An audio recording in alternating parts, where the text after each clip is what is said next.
for the first time, the mood point is looking stable. I won't say the mood point is upbeat right now. Variety of factors perhaps are at play. The same factors which were working against us, they are looking stable.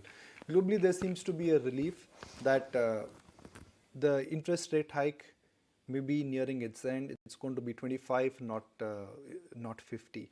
There is a big investor, a marquee name, who's checked in Adani group of stocks. That means that the domino effect what Adani group of stocks had on the market, what impact it had on the lender, at least for the moment, that's been taken care of.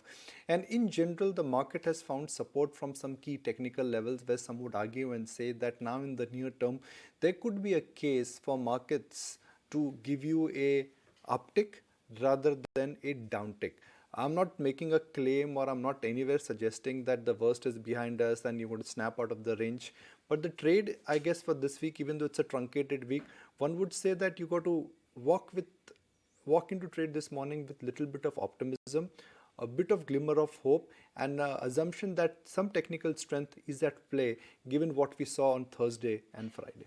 Right. Okay, let's just quickly recap what the week gone by was looking like. And remember, this is a truncated one, with tomorrow the markets being off for the festival of Holi. But we've closed a choppy week, finally in the green. The Adani Group stocks actually led the recovery last week. And the Nifty PE, though, largely remains unchanged at 18.1 times. The outperformers in the week gone by, besides the rebound in the Adani Group names, was Realty, PSUs, and the underperformance in IT and healthcare that came to the fore after them having doing pretty good year to date at least. They took a bit of a backseat. But Aman, what about the global indicators? Well, we did have a positive week for the major averages, as you had the Dow adding about 1.5%, the S&P as well advanced, and ditto for the Nasdaq. And this, remember, on the back of the fact that we've also had that bond yield, which was about that 4% mark for various points last week. So remember, that was clearly on the minds of the investors.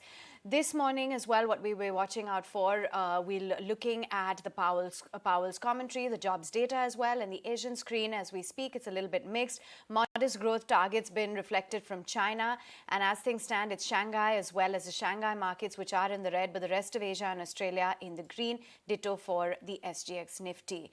Well, it's the Adani group of stocks that have been in the limelight all of last week, given the fact that we've seen a very commendable recovery, Nikunj, from those 52-week lows. Now it looks like it has been a decisive move on the upside for Adani. No, I mean, with the Adani group of stocks, it's all about Rajiv Jain and his view. And that is, I think, the start of the story, and that is the end of the story. That a big investor has checked in. We've discussed that, what's the rationale. We heard from your interview as well as to, what was the rationale behind picking up and backing Adani Group names.